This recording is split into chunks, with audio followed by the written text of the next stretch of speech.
Welcome to Global View. We wanted you to be the very first guest, and Why it's was an that? incredible honor. Everybody else turned you down? I'm not buying this. You guys I are tell you too what. sweet. No, no. She's an actress. Never believe them. Well, an actress of a moment of truth all the time, and I'm a Exactly. big fan. A big Why fan. you guys are in the film business? You guys know, Italy, Europe, the world. You're very dialed in with the Trump movement. Why do a podcast? Because I believe we came into the era of the news. The news are shaping into a new direction. I'm sick and tired to hear the same over BS over the mainstream media about Hollywood stars endorsing people that they barely know. They get their house burned for bad political choices. But here we are. We can deliver our reality, the reality that people should share, and main media have been censoring for And why so do you call long. it Global View? I want a platform to challenge the narrative not only in America but globally. And here I come why I choose you, because you're not relevant only in the United States but worldwide. I'm Italian, and I know you for the movement, for supporting nationalist group not only in America but in Europe, Italy, France, and you made our very popular now in America current Prime Minister Giorgia Meloni. Not many of you knows that you actually, Steve Bannon, made her career. Well, it made it on an international stage. I mean, she was at, I think Brothers of Italy was like at 3%. And I think she's an extraordinary talent. It's pretty well known that I'm a little disappointed in how she's become kind of a globalist and really a supporter of the Ukraine war, which I can't back any of that. But we had a film made by Errol Morris called American Dharma, which is really an amazing film. And it was invited to Venice, which is obviously, as you guys know, an incredible compliment to the filmmakers. One of the most prestigious film, particularly for serious films. Venice is known as the place where serious films go. So we went, and during the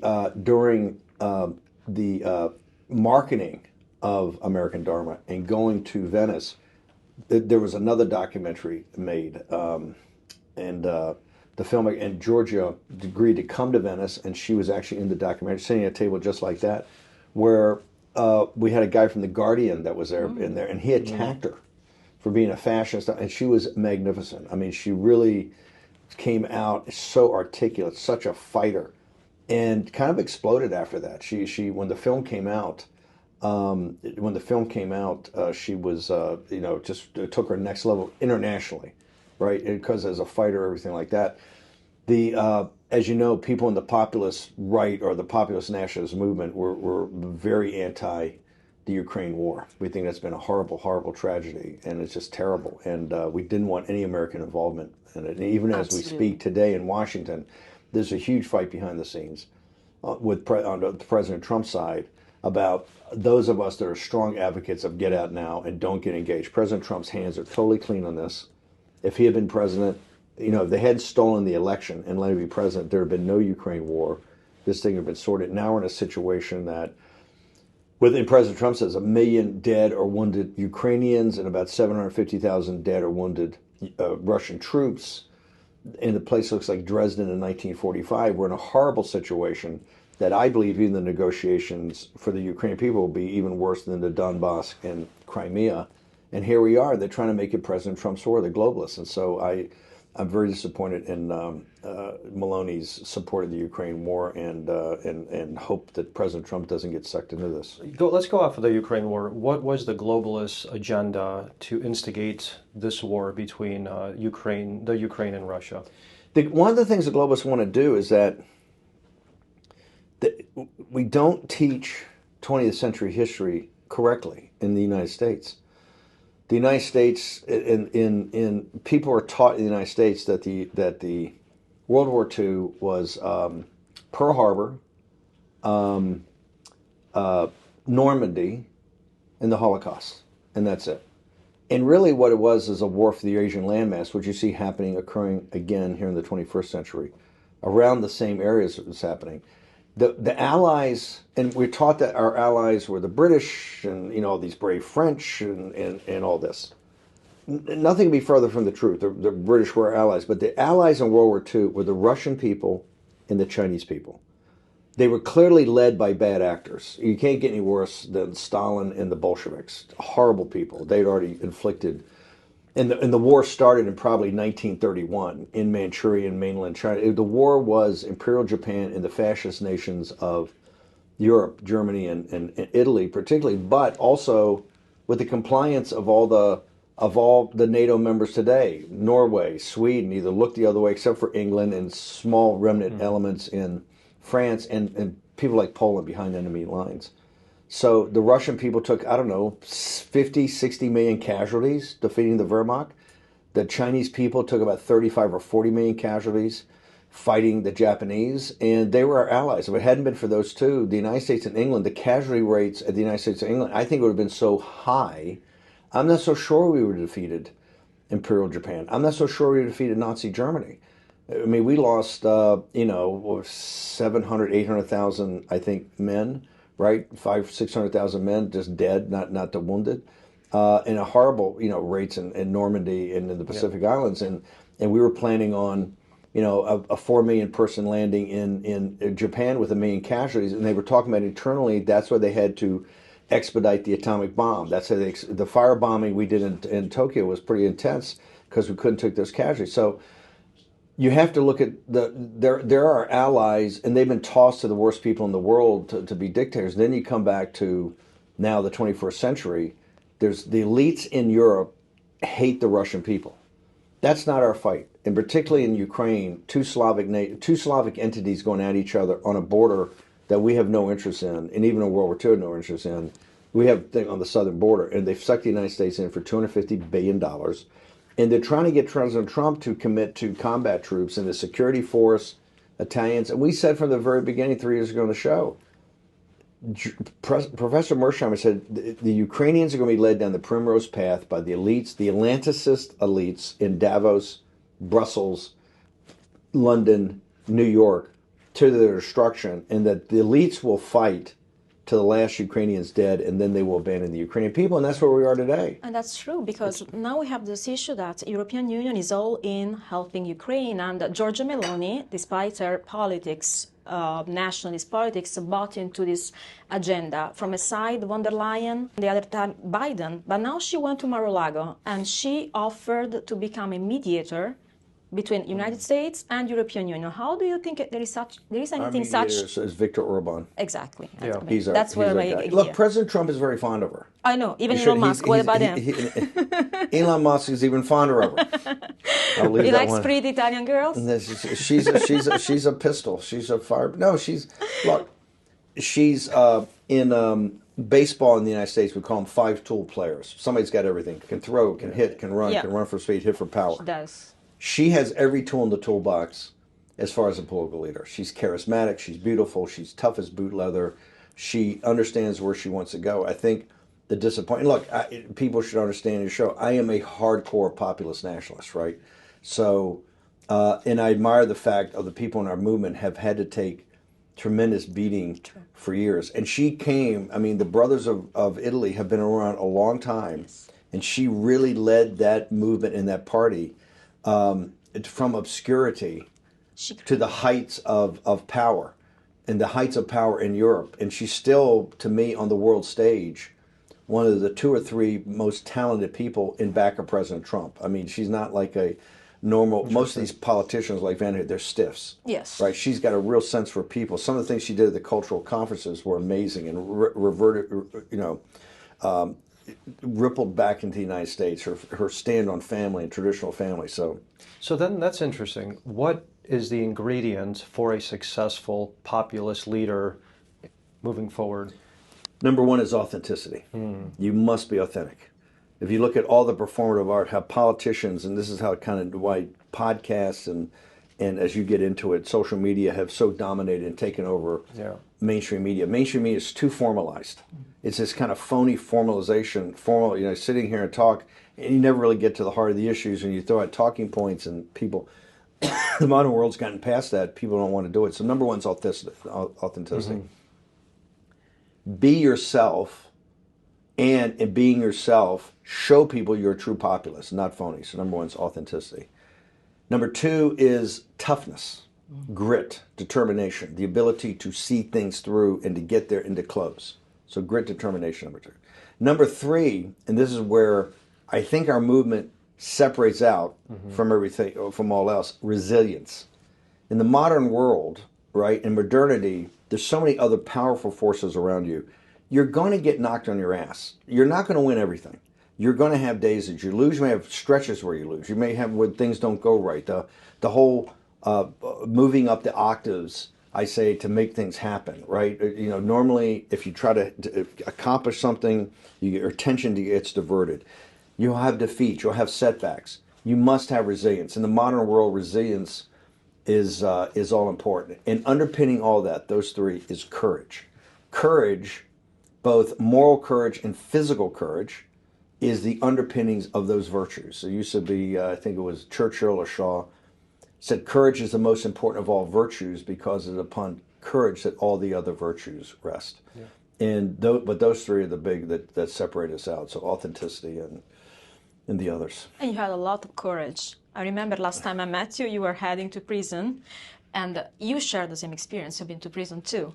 And I remember when I came to see you, I found him pretty handsome with this. I thought it was like there is something really important about the courage, resilience, and the strength to face challenges without being an victim. You look at history, you're going to have to be, if you're not prepared in a movement, a revolutionary movement, to go to jail, then you're in the wrong line of work, and you're certainly not going to become a leader in that. You have to be prepared to be, and like President Trump, they tried to assassinate him. He got up off the deck, and that's when I think he proved to the world, and particularly young men of the world, that this guy is a gladiator, right? Yes. Or a gangster or gladiator, right? But that that moral courage of coming back and understanding that they were going to try to put him in prison and bankrupt him and all that. The moral courage to say, I'm going to do this regardless.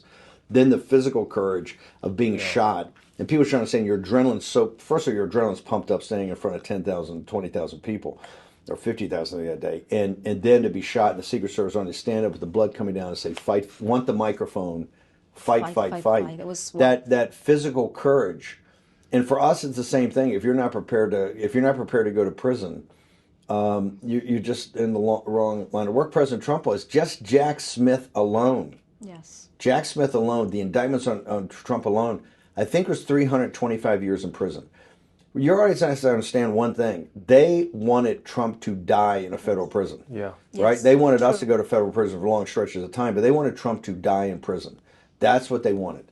And those jackals came very close to getting it, right? And so the American people sat as a jury, and the verdict was rendered on late in the evening of the 5th of November of 2024. And it was overwhelmingly that we love this guy and we want this guy to take control of the country back. And if the assassination didn't work, they would morally assassinate him and character assassinate him. And that's something that I think that long-term prison sentence that they hoped for would have achieved, and they failed. And now we're actually starting to see the lawfare unravel and dissipate with the new DOJ, people like Attorney General Pam Bondi hopefully ascending to that position and putting, if you want to call them loyalists in the DOJ. How do you view the Trump 2.0 DOJ fighting back against the lawfare of the past two Democratic administrations that targeted not only you, but Trump himself and the movement? It has to be, I like what I see, and I think they're doing the right thing in that part of the Deconstructing administrative state, but it has to be much deeper. And here's why. It's just not the targeting of us. We're just schmendricks in the political movement. If we do not get to the bottom of all of it, and when I say all of it, and people say, Bannon, and you'll hear this Republicans, oh, no, election is about the future, we have to figure out the future. Yeah. But what happened here in this period of time is extraordinary. It has never happened in American history, except for a brief part of it when they had the coup against Richard Nixon, which was a coup against Richard Nixon from the same types of Justice Department and federal courts. We have to go back to the beginning in a formal way in front of the American people to adjudicate what happened. You can either be the House or it could be a special prosecutor or the grand jury. We have to go back to a topic that you might have an interest, Crossfire Hurricane, that's spring and summer. You have to go back. The intelligence services, FBI, you have to get into the Comey thing. You have to get into the resistance against President Trump when he first got there. You have to go all the way to the Ukraine call, the first impeachment. We have to get all the facts on all this. You have to also get, as a side thing, the pandemic, the Wuhan lab, all of it. Then you have to get to the 2020 election. We have to get to and adjudicate and show the American people President Trump won the 2020 election. That there's no doubt. Mathematically, it's very easy to prove. You can show that, and you got to get to the bottom of that. You have to get to the bottom of J6 as a Fed direction. Clearly something happened there. You have to get to the bottom of that. And you have to then get in back of the vast criminal conspiracy of the Justice Department and other state attorneys general and the political class up on Capitol Hill in these committees, in J6, the committee which they've all asked for pardons for. That tells you right there. They have to get to the bottom of it. So you have a massive investigation that has to happen not for Trump. He's president of the United States. He's doing fine. And he's running it right now like a warlord, right? Because he's boom, every day, boom, boom. There's action because people gave him a mandate. Doesn't have to do with you. You and I served our prison sentences, right? And we're out and we're, more empowered than we've ever been. All our enemies, Nancy Pelosi has been kicked to the curb. The other ones are begging for, Liz Cheney, besides being humiliated politically, is begging for a preemptive blanket pardon. So, but for this republic, it's more than lawfare, and you can get into the FBI. When I served in Danbury, these right to life guys, amazing, the holiest guys you ever met. Got to get to the bottom of that. The school boards, all the weaponization of the FBI, but it has to be formal. It has to be adjudicated. It may take years. That's fine, but we got to get to the bottom of what happened in this period of time.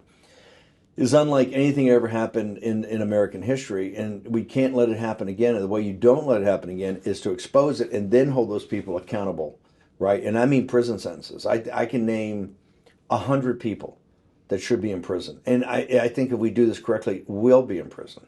And that's right. Actually, even the media played a role in colluding, shaping narratives, and trying to endorsing this insanity. Let's think about Hunter's laptop story and the suppression of from intelligence agencies and dismissing it as Russia propaganda. Of course, we know it's not true. But now we see Trump back stronger. That is lining up a number of executive orders from immigration, mass deportation, and pardon to the January 6th. And also is accepting podcasts and influencer to the White House. I mean, how do you see this changing in the culture of America? You're going to see it very quickly with your podcasts. I could tell this when we started War of Impeachment in late 2019, when the impeachment started, and then shifted to pandemic. When the pandemic, I realized something right away, that this was a different form of communication to the American people, much more in depth, much more ability to pick topics and to focus on topics, and people were ready for that. Then the pandemic, when people had more time, you could tell podcasts, and I made a decision very early on to the way the business works on the live side is that you get your distributor.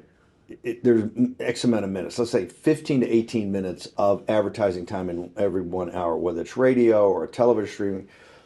Most people split it. Like Mark Levin will take half and the distributor will take half. Or Hannity will take half, the distributor takes half, right?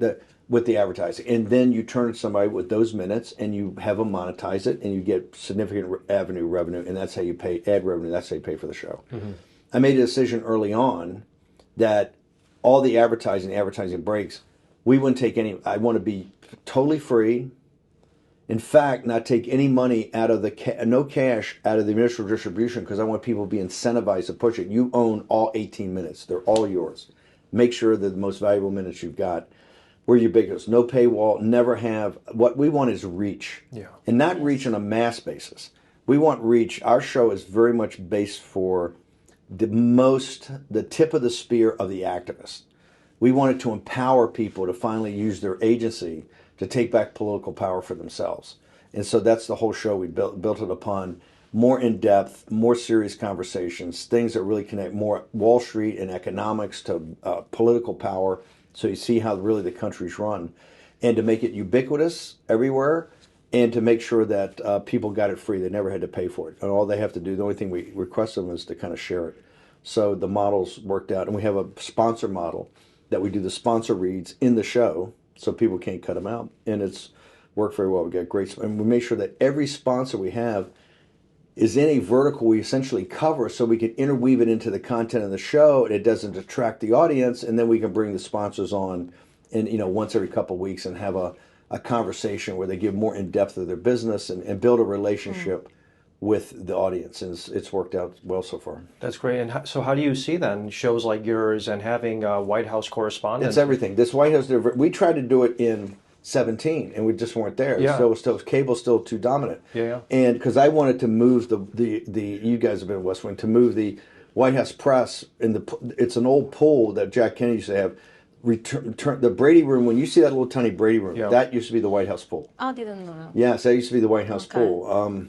Of many infamous tales. How many stories to tell? If you believe the history books, they turn it into the Brady. That's why when you go down there, particularly where the media has their little cubby holes in back of it, it's very humid. Yeah, Always. So my hope, I want to get them off the campus and get them onto Lafayette Square.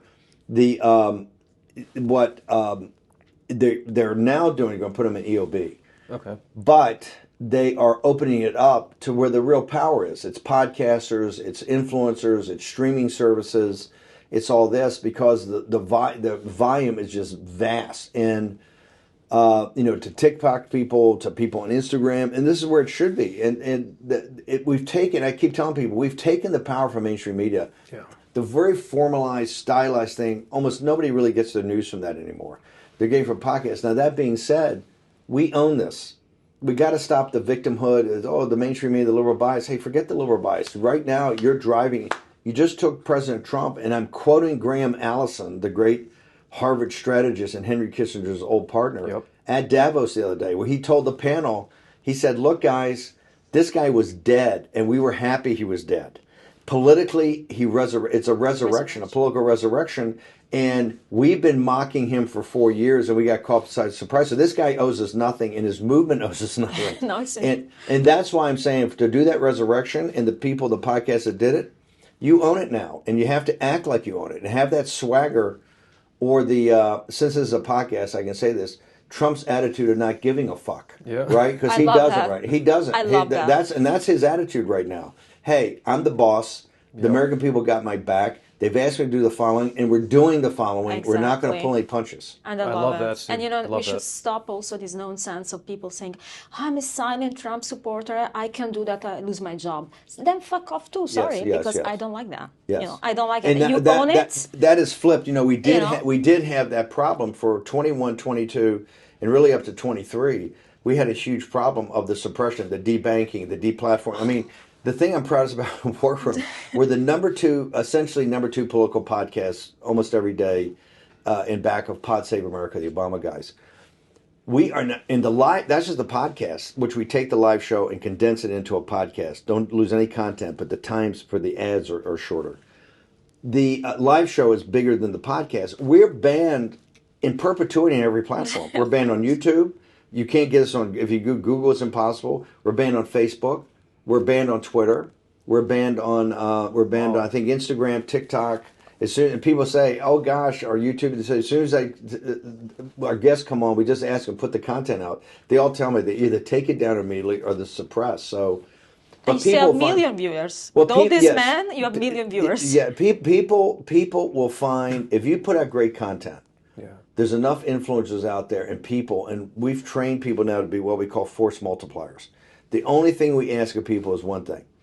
Take the content and share the content in whatever your network is. If it's small, it's small. But if it's large, it's large. And virtually, regardless of the age, virtually all of our audience has a social media platform. Yeah. I mean, people in their 70s and 80s, all the way down to everybody somehow interconnected on social media. Whatever the platform, Parler to Gab to everything, just share to Truth Social, just share the content. And it's immediate. It's right at the tip of your fingerprints. I mean, you don't even need to wait till 8 p.m. to watch your favorite Fox show or CNN. I can't even remember the last time I watched the mainstream media myself. So watching shows like yours, I know where it's going to be. It's streaming. It's live. It's quick. You have X now amplifying the message. So it's wonderful. We actually do. The one thing we watch CNN, MSNBC, and a little bit of BBC or Bloomberg, but really, since CNN's done such a terrible job, we really are obsessed by watching MSNBC because they do a very good job, totally biased. Yeah. But every night, their segments of the show are almost the mirror image of war rooms. They will take the topics that we think are important in driving narrative, because it's all information warfare and narrative war, right? They will do it from the exact opposite. It's like bizarro land. It's complete reverse, but they do a very good job. And one of the reasons they have so many never Trump Republicans, Tim Miller, Charlie Sykes, Nicole Wallace is, I think, their most, until Rachel Maddow came back. Oh, I can't stand her. Nicole Wallace? That's worse. Rachel Maddow is actually Maddow. I have a personal issue with her. She loved to talk my name as a Russian spy. That's crazy. Yeah. There's nothing more Italian than me. Yeah. That story in Italy, it's crazy. You got to remember, if they're talking about you, it's a good thing. You got to get. In fact, we should put out the Russian Spies got a new podcast. Right? Rachel Exactly. Maddow. You should have. Rachel will go back to the Russian Spies. When she gets a shifty shift on her, they go back to Russiagate immediately. See, Meloni showcased that you can be blonde, blue-eyed, and be Italian simultaneously. Exactly, right? And be hardcore right-wing Italian. Right. Even more importantly, have the right Exactly. political You should tweet out to her, Russian Spy opening new podcast starring Steve Bannon, George Papadopoulos, Steve Bannon, 2 convicts and a Russian spy. She will have a mental breakdown. I mean, It'll help she will love her. Sure He will say that. Leak it to MSNBC. I like it. It's kind of a ring to it. 2 convicts and Two a Russian convicts and a Russian spy. Not bad. Exactly, that's cool. Right. Yeah. So, hey, that's a little That's mix amazing. of DC and LA there. She said that the second term I came back more unhinged than ever, even going wild against the support to Ukraine. She said that she's going wild. She has distraction. Not right sure. Well, she's come back. They're so desperate, they brought her back on Inauguration Day 5 days a week. Remember, she took off at the very beginning of the Biden. We said because she didn't want to have ownership of Biden. Yeah. She knew what she had done on stealing the election and their support of it. She came back, immediately put on Biden's inauguration, cut a new deal, $30 million a year for one night a week. Now, she was supposed to develop series like West Wing. In the United States, as you know, West Wing had a big impact on how people thought about, progressives like Obama and things like that. She was supposed to develop political drama series, but $30 million a year, 1 day a week, and she had no ownership of Biden at all. But as soon as the Trump won, they made a huge announcement. They cut her pay by $5 million because they couldn't afford to pay at 30. And they said she's coming back for the first 100 days, 5 days a week. Oh. And she's on a tear. I tell people, it's very, like last night, we had the memo that went out about stopping effect, my beloved Financial Times of London leads today with Trump freezes hundreds of billions of dollars in federal grants and loans, stirs alarm. He essentially said, everything in the system is not to Medicare and Social Security. I want to just stop because I want to see where all this money goes. I think his thinking was, I've removed us. I've started the process of removing us from World Health Organization and from all these other things. But I keep seeing the liberal media saying, well, money's still going here. Green New Deal. He impounded $300 billion of unspent Green New Deal money. The mainstream media keeps saying, well, Trump's doing this, but money's still going to World Health. He finally said, I want everything to stop. So they sent this out, and they just rescinded it. It just as we started this podcast today, they just put out a memo to rescind this order. To rescind this order. Which is it's a big deal because President Trump, this is what you deconstruct the administrative state. Yeah, exactly. You choke it off of oxygen. Well, that's interesting then. So government efficiency has been a key platform of President Trump and of Musk, and I think Ramaswamy was part of it until he was let go or whatever he's... until he was not. Until he was not, right. Yeah, I think exactly. Is he doing a good job cutting the red tape, cutting the pork, and making sure that we finally get into some sort of fiscal balance in this country once again? I call what's happened over the last couple of weeks, not shocking, days of thunder. Yeah. Every day is another, 10 major executive orders, executive actions, efforts President Trump doing everywhere from the deportations, border security, trying to stop these wars in the Eurasian landmass, freeing the hostages in Israel. Dealing with the financial situation and trying to cut inflation, just in cultural, just every day, just these amazing executive orders and executive actions. It didn't happen overnight. People have to understand that this has been, as President Trump had a political resurrection. Yeah. One of the things I tell people, just not politically in the rallies and people getting in back of him to get momentum for the primaries and to win the primary and then win the general with his new coalition or broader coalition, but also people that believed in him understood that in the first term, because we were come from behind winners at the last second, right, and that we didn't have a time really to do a transition or to build up, years in the making, are the Stephen Millers of the world who Brooke, and people should. It's not a thing that Brooks Rollins set up America First Policy Institute, and she's in as Secretary of Agriculture. That's right. Stephen Miller was there, and he also had his the first America First Law legal. He's the Deputy Chief of Staff for all policy. That Russ Vogt, who's a contributor on our show, started Center for Renewing America. He's in. Mark Paoletta is his deputy. He's in Project 2025, which just kind of falls into the rubric of this, were a couple of hundred people who were from Trump's first term who took various verticals and did deep dives on these. This is why, number one, the cabinet officials, when you see them like last week, Marco Rubio, Pete Hegseth, Scott Bessent, they're so well briefed, and they have a totally different take, like the end of the rules-based order, America First, the revolution in military affairs, Scott Bessent talking about the External Revenue Service and how President Trump's thinking about the geoeconomics of getting, bring manufacturing back. Yeah. When Rubio talks about, the hemispheric, or Pete talks about hemispheric geostrategic concerns of the Panama Canal and Greenland. This is an entire new way of thinking, years in the making. That's why you can have Days of Thunder and have people go, how they get 12 executive orders or executive action. I said, because it didn't start on November 6th. And this, people in the MAGA movement should understand, this shows you the confidence people had who are not on the political side that Trump was going to win. That they would take years of their life and build up these policy understandings and build networks of people. Yeah. And you saw this as you've come to some of the parties we've been throwing under War Room over at Butterworth's, because we see that as a center on Capitol Hill, people graduate. We put on, I think, 5 or 6 events now. Each one has 500 or 600 people come, and you're building a new cadre on Capitol Hill of all young people, right? And you're building those kind of relationships and interconnectivity in a social environment, but it rolls back into a professional environment. So MAGA's here, and we're kind of dominant now. Now the established order is very powerful. They don't want us to succeed. And we're going to have a clash, and that clash is happening every day. There is something I taught for a while, and I wanted to share with you.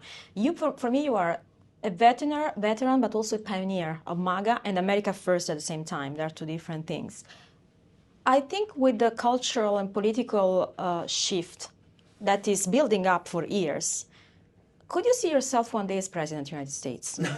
No. I don't know why I saw you like that. I'm not a politician. My function is to build the populist nationalist movement. But right? you embody that so egregiously that I thought to myself, who's after Trump? Why is she condemning me? Like, no. We can't open that. No. Anyway, because hopefully you're going to have it. Well, number one, I'm a big proponent of President Trump's going to have a third term. Really? Well, that's interesting. I've seen that theory. That. How is that? How can Congress, if Congress can they actually make that pass? Oh, sure. You can amend the Constitution. Remember the Constitution in the original Constitution. The Constitution as written, you can do unlimited. In fact, one of the great moments in our country's history is General Washington, after 2 terms. People didn't know. They said, "Is this brother going to roll again?" He's almost like he's almost like a king or an emperor now. When he made the decision to stay to 2 terms, that became really because of tradition, custom and tradition. It became 2 terms. People don't and have not studied history don't realize that General Grant, after serving 2 terms, later, and when he thought the country was going the wrong way, he actually put his name into back then the conventions were all done in like a week or a couple of days. He put his name in, seeing if he got any support to run for a 3rd term. Back after the Civil War, he was very popular as the general, obviously the Lincoln's general. Very controversial presidency, but he decided he didn't like the direction of the way things were handling. He put himself in for a 3rd term, but then pulled because he didn't see the support. It was only FDR, and FDR went for 4 terms. And then after that, it was a consensus that we got to limit this to 2 terms, and it was limited to 2 terms. But it's the whole concept of consecutive and how it's drafted and can we amend it. But I think this, just like birthright citizenship, the President Trump's available. President Trump's, all these have to be. President Trump's going to see these to the bitter end. Now has no involvement at all in this effort to see if he can't run for a 3rd term. But my point is, why not? I mean, this guy is you're going to have you've had the age of Washington, the Revolution and the founding of the country, the founding generation, the founding fathers.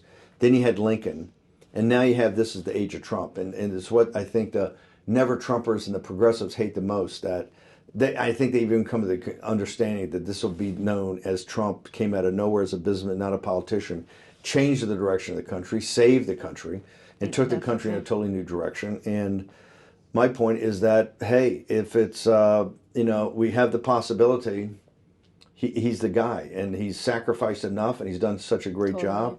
He'll be in his 80s by that time, but let's just get through the next 100 days in the first year. But it's fantastic. My mission, my task and purpose is to build this movement 7 days a week, 24 hours a day, in whatever time I have left in this vale of tears. And you're doing it in an amazing way. You're an inspiration for Europeans. As I said, I hope... Did I ever tell you how brilliant you are and discerning? You're too complimentary. I'm genuinely sharing my thoughts. Well, thank you. I appreciate it. I really mean it. In any movement like this, I tell people, look, you're going to have days you're on a roll, but you're going to have a lot more days you're not on a roll, right? And you have to have that grit and determination to push through. If you don't, it'll collapse like all these other things collapse. What I'm proudest of this is the grit, determination, and resilience part. Back to January of 2021, when President Trump left in 22, all of us were debanked. Yep. People were put in prison. Yep. You couldn't even get a law firm. What Boris Epstein has done, which I think is absolutely brilliant, he does not get enough credit. In the first year with President Trump, first 2 years, it was almost like a make-up basketball game. Big law firms would tell Trump. I had big law firms that represented me that came to me and said, look, we love you, you're a great client, but if we represent anybody close to Trump at the senior levels, our corporate clients are gone. And this is why the corporations are so bad. They're one of the most progressive forces in our country, to the detriment. The corporations debanking, deplatforming, no legal representation. People understood, and we came back, and here's the reason they did it. They never thought in a billion years we would be back. They never thought guys like you and I, this is why it's close. And you come back, I look around, I go, they put me in prison for 4 months, and I get out, I'm more empowered than I've ever been, Absolutely. Right? More in the moment than I've ever been. Nancy Pelosi's kicked to the curb because they blame her for the defeat. And all the people that imprisoned us all went and begged for pardons because they knew the crimes. They went and begged for pardons to the White House because they understood the crimes they had committed against us. And so that's why I think it's such a powerful moment. That's really interesting, Steve, because a lot of people don't know, because a lot of this information was suppressed, but there were actually FBI agents who got convicted of felonies who were in charge of Crossfire Hurricane. Peter Strzok's ex-boss, Charles McGonigal, who is the head of the counterintelligence division of the New York office of the FBI, he's sitting in prison currently on a 6-year sentence. You have others who were altering files like Kevin Kleinsmith, and you have the FBI having, I think, a 20% approval rating now among conservatives in America based on the shenanigans that they did during Crossfire Hurricane. I want to focus a second on January 6th, the preemptive pardons, the disgrace that went into that entire fiasco, and how that affects your current situation with what they did to you in your sentencing. Well, mine is, I don't want a pardon and won't take a pardon because mine's now at the appellate court. It's quite interesting on mine. I've already served my prison sentence. Yeah.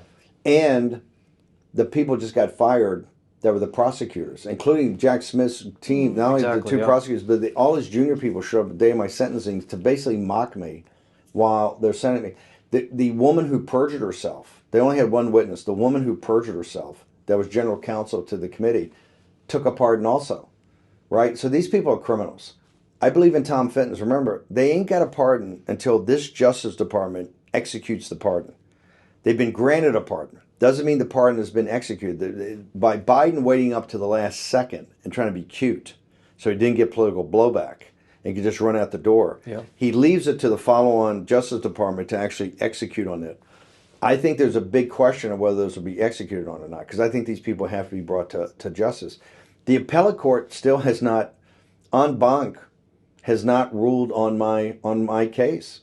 My case is very important for people because it's a separation of it's executive privilege, but the bigger issue is the separation of powers. Yeah. This committee was illegitimate. That's one of the reasons they went and begged for a pardon. They understood that in the very creation of this committee, it was illegitimate because they didn't take Banks and Jordan at the beginning, which we always get a ranking member and then you get minority counsel.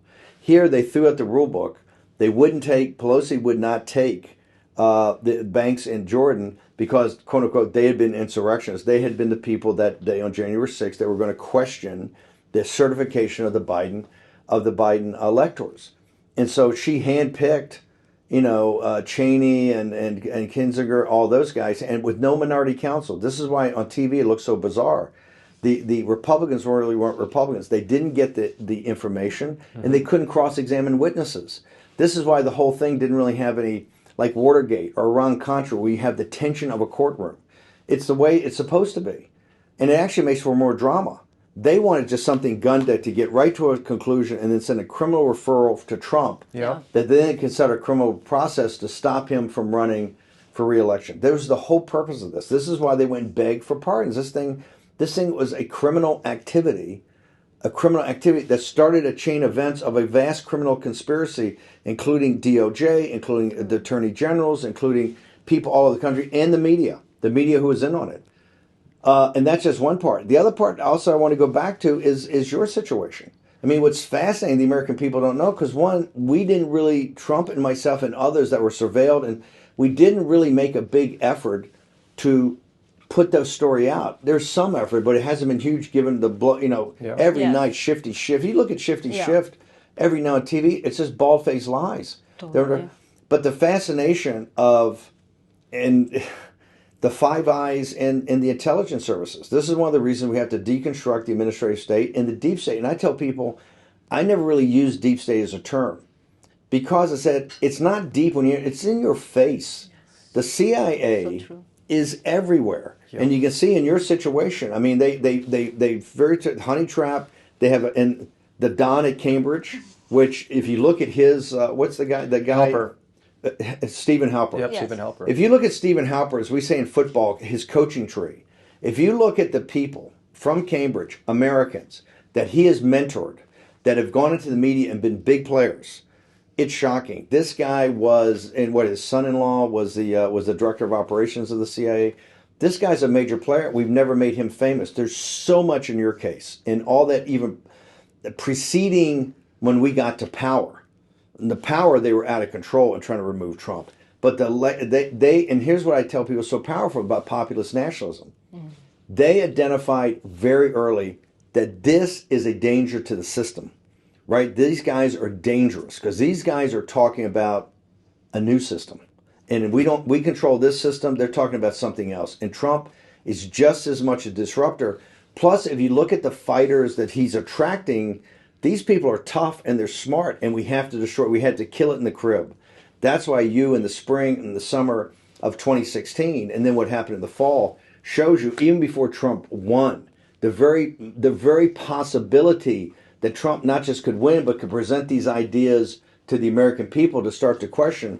That's when the intelligence apparatus, and the intelligence apparatus, people have to understand, is what controls the country. This is why they made a deal with the oligarchs in Silicon Valley. What the two most progressive administrations in American history, Obama and Biden, are actually the two most reactionary.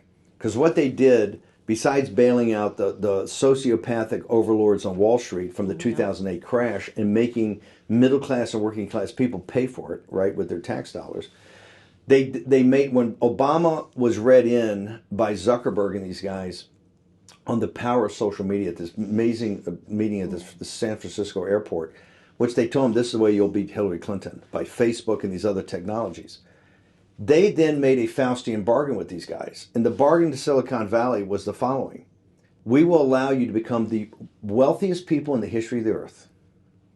We will also make sure that you don't have to worry about capitalism. We will make sure the Justice Department does not come up to break up your companies. We will let each one become a monopoly. So we will take you from capitalism, which is about markets and profits, right?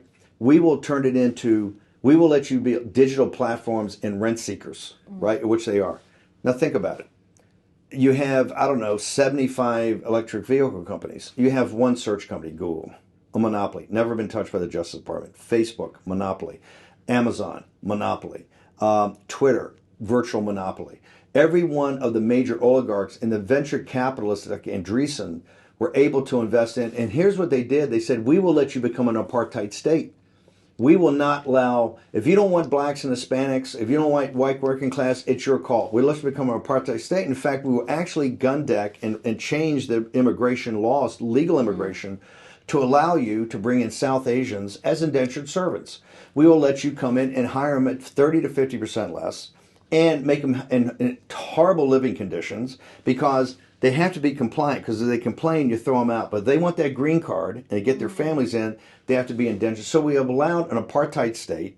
We will allow indentured servitude, and we'll allow this, but because we're a hegemon, the part of the bargain you have to deliver on, you have to make sure that we are technologically dominant in the age of the algorithm.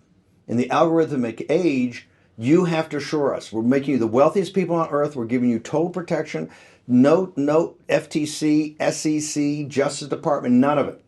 Become oligarchs in an apartheid state, but you must deliver to the hegemon complete, total, the commanding heights of technology. Now look what happened. The PLA and the CCP, in stealing our technology and having us educate their kids and going back to young engineers, of which Hispanics, black, and white working class can't get in those schools, but we will train the Chinese Communist Party engineers. In the algorithmic age, TikTok dominates social media. It is of such a level of sophistication and an addictive nature that the Chinese Communist Party and the PLA do not allow TikTok in mainland China. People understand this. TikTok's not there. They have a version of it that's very dumbed down, not nearly the power of the algorithm for the addictive nature, and the content is very restrictive to be positive about teaching math and teaching history and teaching customs. And look what happened in AI. In AI, and refer back to my beloved, Financial Times of London, look at AI. Chinese AI leapfrogs, tech tumble. The biggest $1.9 trillion of equity value of our stocks dropped the other day. But more importantly, the Chinese, if you believe, whether it's a PSYOP or a Sputnik moment, and I think it's a little bit of both, but more to Sputnik, the oligarchs have had a theory of the case on AI that it's going to be basically full blunt force trauma. It's going to be massive computing with huge energies. This is why you never see the Green New Deal and net zero carbon. They need 5 times as much energy to power the data centers for the computers than we use in America, the most advanced industrial nation on earth. This is inconceivable, right? It's a whole new outlook on energy because of the way that their theory that the oligarchs came up with of how you power AI. The Chinese took an entirely different model. If it's to be believed, and we still have to prove that, but the entirely different model is made at 1/1000th of the cost, 1/1000th of the computing power and the data power, and it looks like they leapfrog. So in the Faustian bargain we made with the oligarchs, who, by the way, are all on the spectrum, all have the maturity of 11-year-olds, and 3 of the most prominent are from South Africa, speaking of apartheid states. We've allowed these guys to become techno-feudalist. Techno-feudalism, not in the spectrum. We mock Rachel Maddow and progressive, but if you look at the spectrum, you have AOC and Bernie Sanders and Rachel Maddow on the progressive left, and maybe they're more globalists or more open borders, but then you have the right wing, you have Trump, and you have Bannon, you have the right wing. We're on a spectrum about the nation state. Maybe some people think the nation state ought to be merged into the United Nations, but that's a spectrum. Then you have something else called techno-feudalists. They are not on that spectrum.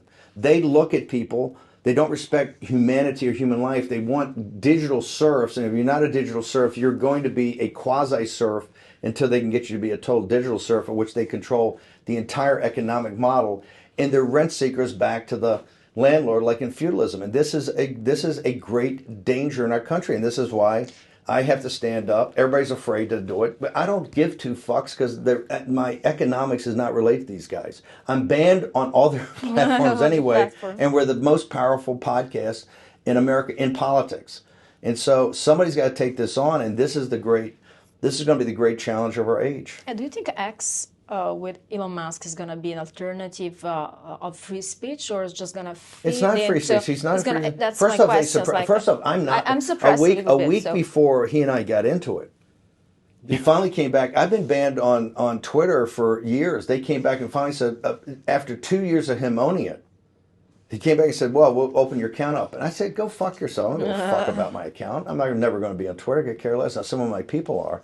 But no, he suppressed Laura Loomer, and anybody's come after exactly. him. That's what I was talking, and they're panicked because that. that's why people are afraid, because right now so much of that is by Twitter. If they say, so you're not a free speech absolutist. You've actually singled out people that say things about you, including, people associated with us, that you suppress the speech. It's a hypocrisy, not a free speech absolutist. It's a nice crossing these two worlds, like business and economy in high tech and social media and government as well, because he now is the head of the DOGE. So we have this very hybrid figure we've never seen before that is actually mastering two worlds. How do you think is gonna? I would like to have a vision of how this will intersect. The administration, in second Trump administration, which will be his role. I heard that some people are already trying to distance Elon Musk from Trump a little bit. Is that true? I mean, it's a rumor, or? We have to separate out the functionality from the man. Mm-hmm. Number one. Back in May and June of this past year, of 2024, there was, as it always is around President Trump, people that come in and say you must moderate, you must, you can't be Trump, you have to, to appeal to more people. The mythical suburban mom, right? You have to tone it down. And those voices were getting, not that it was predominant, but that was looked at as an alternative to our theory of the case of the 2024 election, since we had been there in 16 and in 20 and 24, that we can see the future. And the future is a MAGA base plus election. It's the MAGA base plus low information, low propensity voters who are out there that have to be dug in, and you have to go get them and get them to the polls, plus these red-pilled moms from the pandemic, the Moms for Liberty, the Moms for America, those moms, so that is a winning coalition. Now let's go back in time. In 2016, I thought I did a hell of a job. It came in with 100 days to go or 90 days to go. He was down by 12 or 14 points and we won. We got 63.5 million votes. And I thought, man, I did a great job. In 2020, we got 74 million votes. And I will tell people, I sit there and go, where the fuck did they find those 11 million votes? That is unbelievable. With all the pressure on Trump. That's true. He got almost 80 million votes this time. We've gone from 63, the most any Republicans ever had, to 80 million votes. I mean, that's what, 17 million more votes for Trump. That is heroic. Elon Musk, because of his engineering brain, backed that play. He says, I agree with this. In fact, he wanted to meet Charlie Kirk's chief operating guy. He wanted to understand, what are we talking about? Low propensity, low information boards. What do you do? He wrote a $250 million check. Let me repeat this. He wrote $250 million. $250 million in 5 months. Okay. To go to the PAC. But here's what it is. Most billionaires, when they come in, they get consultants around them, and the consultants tell them immediately, oh, I get ads and ads and ads. That's all to lift 20% of their money in the media buy. Yeah. And this is why most billionaires have very little impact in politics, right? They don't have the impact Elon came in and saw that the base plus, he spent a little bit of money because he put 277 in total. He put a little bit of money in some ads about Ginsburg, but they weren't effective, as most of these ads aren't. But he put $250 million. And remember, when you talk about billionaires putting in $100 million, that's over a cycle. That's over 4 years. Starting in July, basically, end of June, July, he wrote $50 million a month to support ground game, the most boring of all. And when he went on the stage in Pennsylvania, it was 19 times. You must go sign up to voter registration. You must get out to canvass. You must turn yourself over to people in the audience that will sign you up to get out. Because the way you get low propensity, low information voters, you got to go knock on the door. Yeah. And it's the old-fashioned way. And this is the way Trump won. So he backed that, number one. He backed our play. Then he wrote a check of unprecedented, because the campaign was out of money, and the RNC was out of money. And so, and for the first time, they allowed ground game to be financed on the outside. In fact, you could actually finance data. The FEC made a ruling a couple of years ago that was very powerful in this victory. Number two, he came up, I've been the father kind of the deconstruction administrative state. He came up with DOGE, which I think is brilliant. Yes. And I was one that recommended it become a part of OMB, because OMB is really where the money's managed. It's this right here. The freezing of the grants is OMB. Yeah. Obviously, when as we started this show, They rescinded the OMB memo that does this. So he's an adjunct, he's an advisor to Office of Management Budget, and that's where you really get the cuts coming out of defense, coming out of discretionary spending, and with his engineering brain, and he's committed to president to $1 trillion of this year's $6.5 trillion budget. He's the only guy who could probably do that. Yeah, yes. And number three, in Europe, as you know, we've been working this problem for years. Yes. We're now on the cusp of some big victories, and I tell people in Europe, there's no money in politics. No. The Brexit, the official Brexit campaign, the official by the British government is, I think, 5 or 10 million pounds to take one of the most important countries in the world, one of the important industrial powers out of the EU. I tell people, because he's an alternative for Deutschland, all the guys who like, and it's great. But he holds the two tactical nuclear weapons of modern politics. Yeah. Unlimited money. Because he can write a $250 million check and his lifestyle doesn't change. And there are very few people on this earth that can do that. I would say so. And he's got a social media platform that he can bind what he wants to bind and loose what he wants to loose. He can suppress anything he wants. He can rise up. You convert those two into Europe, there's not a centrist government in Europe that will withstand that. It just won't. It's too powerful, particularly in modern politics. So in that regard, it's good. Now, where it doesn't get good is that he's a techno-feudalist. He's also, and so he's the whole business model in the algorithmic age. The entire business model is about decreasing labor costs.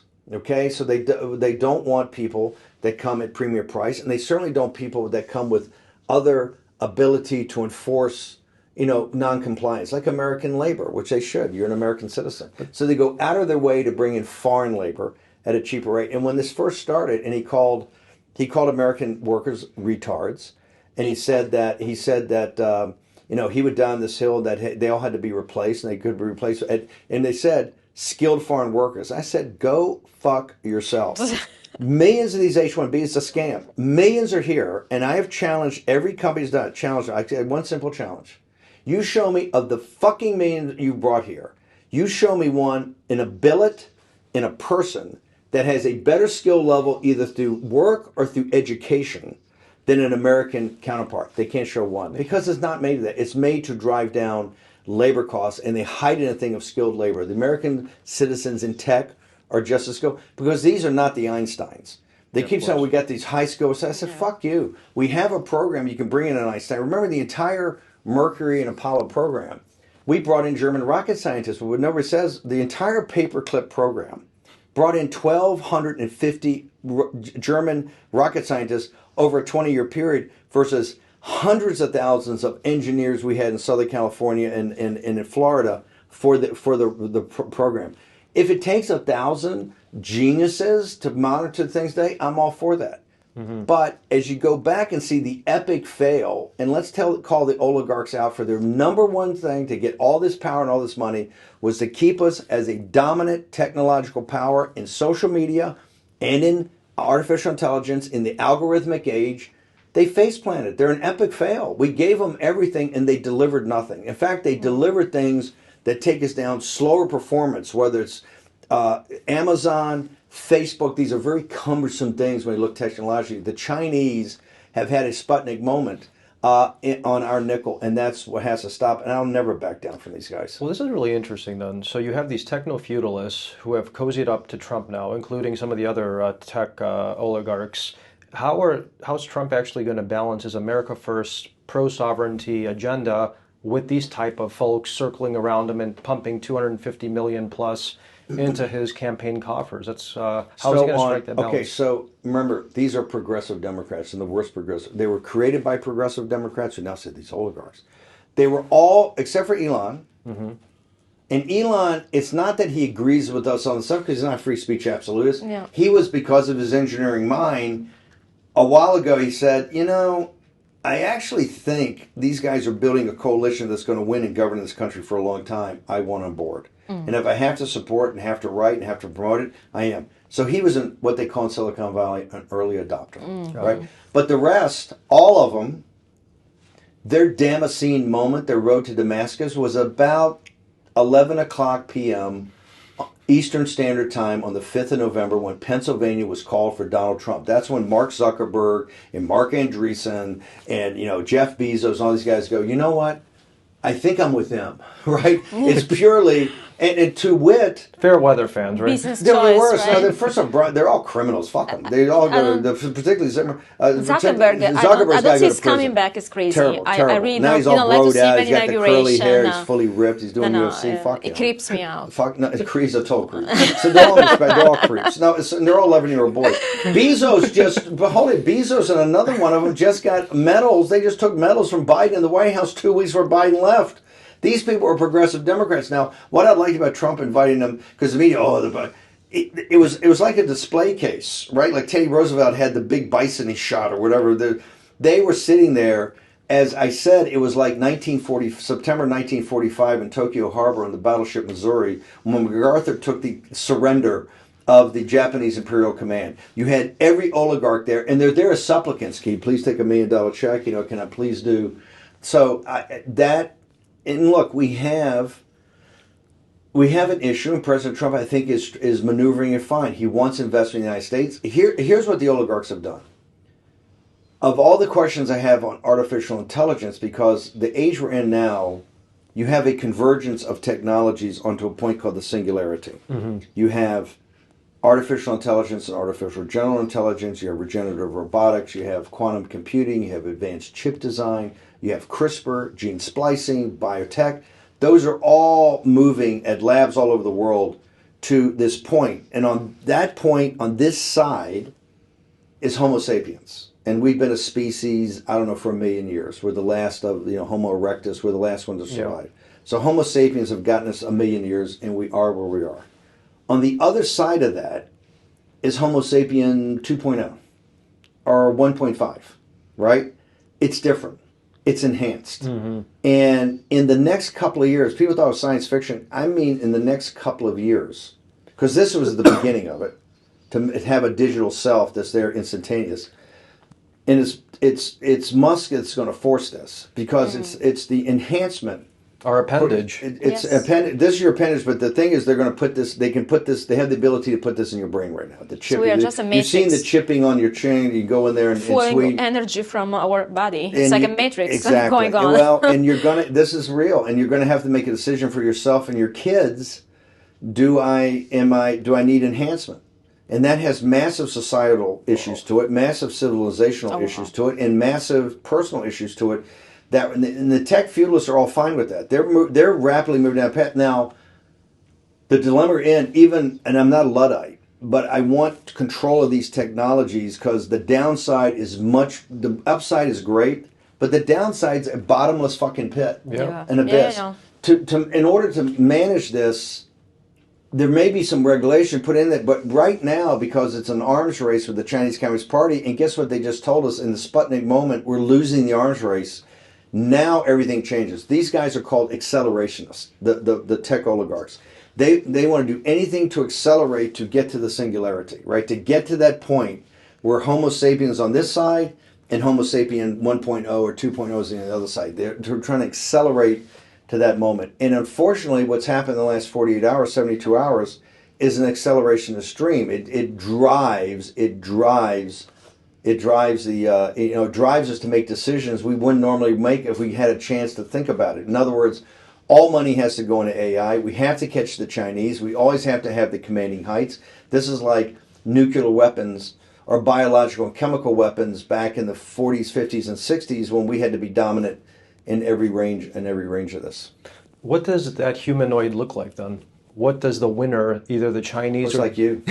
No, it does. Right now, it looks like a healthy guy that's got a chip in his brain. I think it looks like Elon rolling his eyes from time to time. Yeah, but Elon, he's Homo sapien 1.5, 2.0. Well, I don't know if that's a victory or a death. It's kind of. It's a. No one sees it like that, Steve. It's a death of for the Homo. Look, our species has been around for a million years, I think, when Homo erectus, or 70,000 years.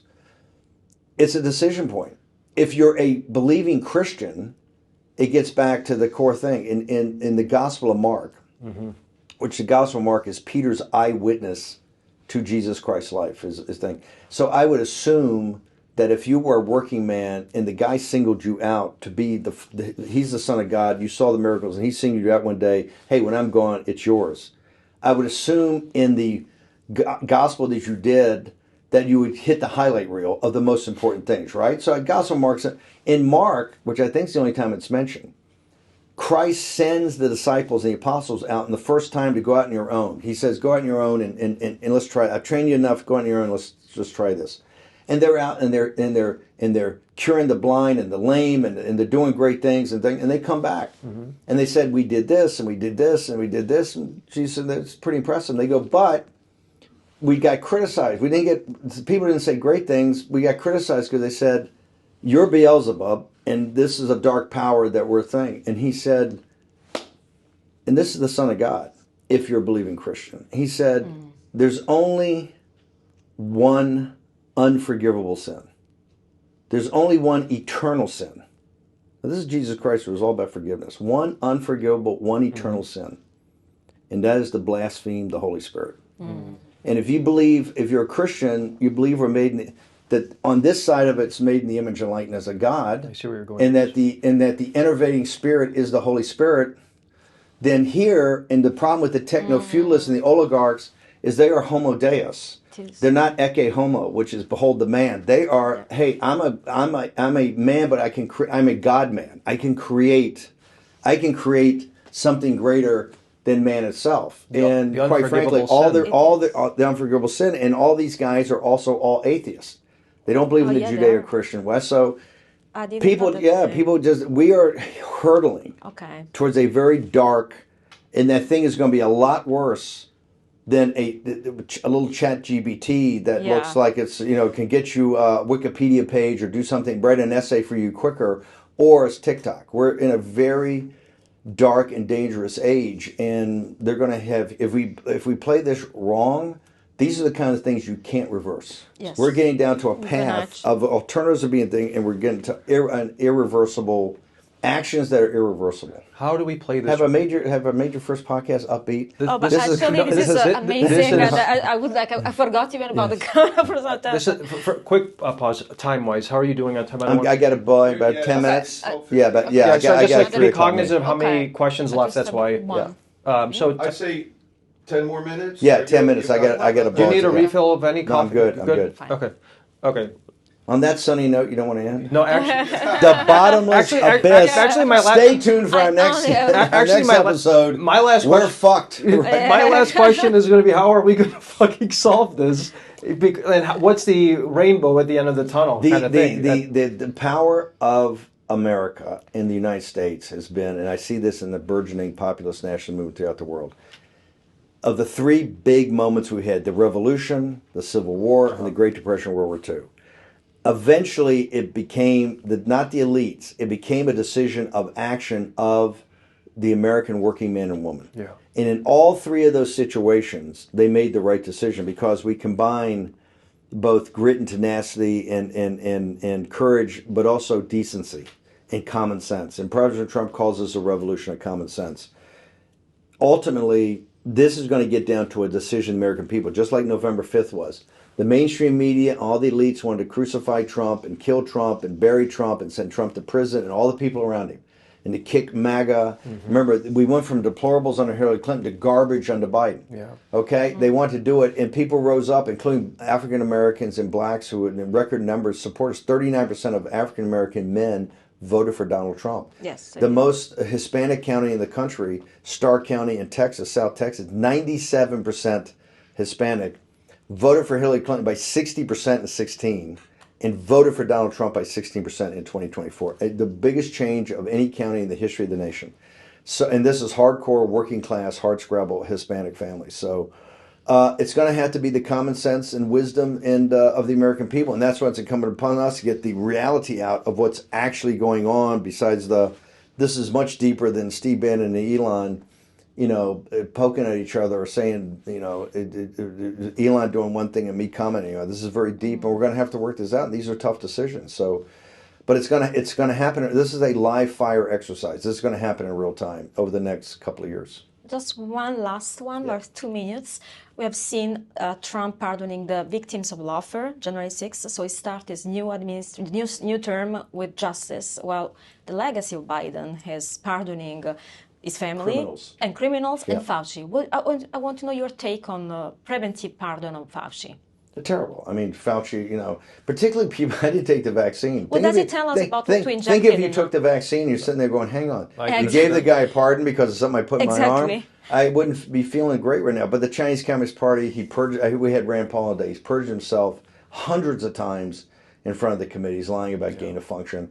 He is a criminal. I strongly believe that you're going to see that the Justice Department does not totally effectuate these pardons. These people will be brought up on state charges or whatever. We'll have to see over time to what plays out. But I think that it's obscene they were pardoned, and I trust the judgment of the American people to make sure that we bring these folks to justice because they are major league criminals. Absolutely. Thank you so much for Good being luck with us. with the Really, podcast. You're going to be in a great new industry, and I think you guys will do great. Thank you so much. Thanks so much for being here. Thank you. Thank really you. appreciate Thanks, it. guys. A picture before you go. Yeah, sure. You're going to go.